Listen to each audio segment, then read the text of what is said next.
The U.S. Chemical Safety Board issued a safety bulletin in January of 2006, warning acetylene producers of the dangers of allowing the violently explosive gas to accumulate in enclosed spaces.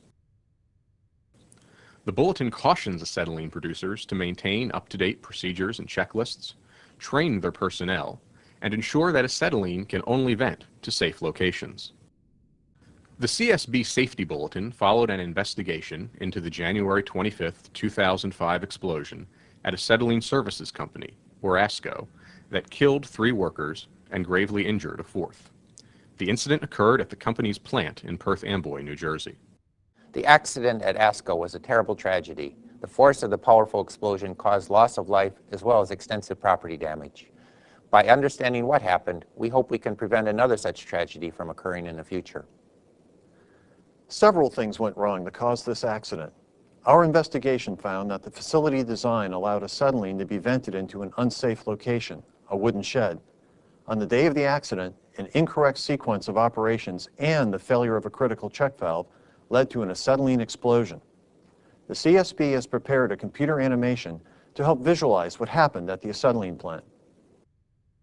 Acetylene was produced at the ASCO plant through the chemical reaction of calcium carbide with water in a vessel known as an acetylene generator. The gas then flowed through pipes to cylinders for distribution to customers.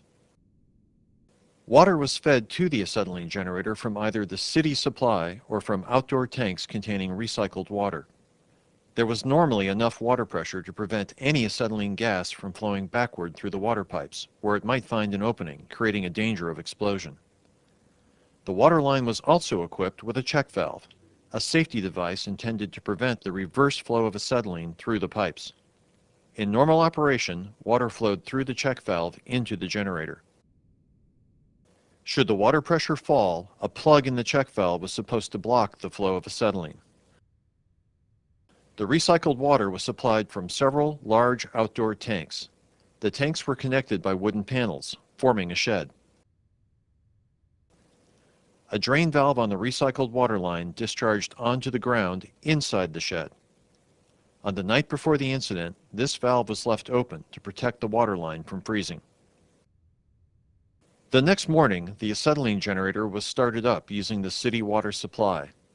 The CSB believes that operators later shut off the city supply, opened the valve to the recycled water line, but then, for some reason, delayed switching on the flow of recycled water. Without water pressure, acetylene began to flow backward from the generator. The check valve was the only remaining safeguard to prevent acetylene from reaching the open drain in the shed. But on the day of the accident, the check valve didn't work. The CSB later found that the design of the valve allowed the plug to become misaligned, allowing acetylene to flow back into the water pipe. The gas flowed back through the check valve, through the recycled water line, and out of the open drain valve into the shed.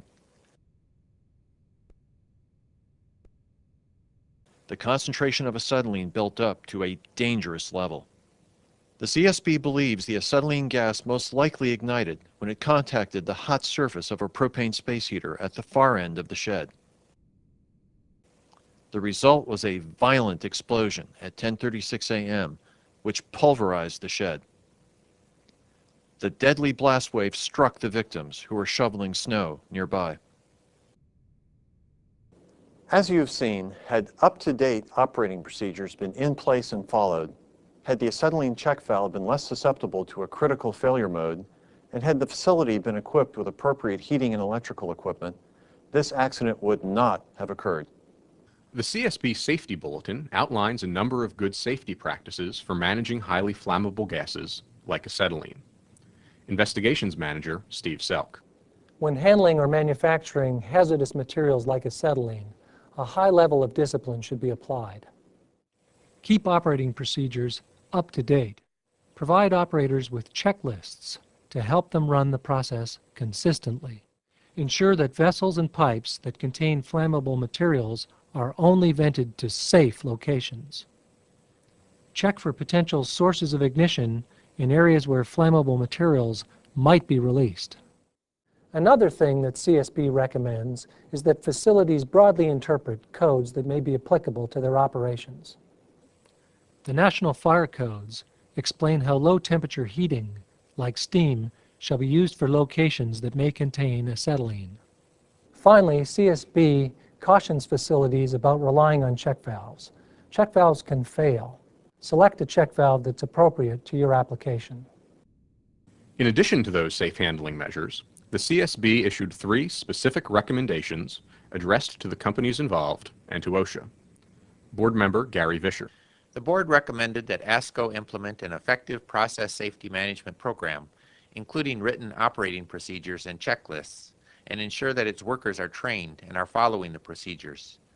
The board recommended that Rexarc Incorporated, the maker of the check valve, inform users about the incident and replace valves with others that will operate reliably. And finally, the board also recommended that the Occupational Safety and Health Administration, OSHA, update its acetylene standard, which now contains certain obsolete provisions. In summary, we at the Chemical Safety Board believe that following these recommendations and the other measures discussed in this safety bulletin will prevent similar accidents from occurring in the future. The CSB Safety Bulletin on Flammable Gas Accumulation Dangers is available online at csb.gov.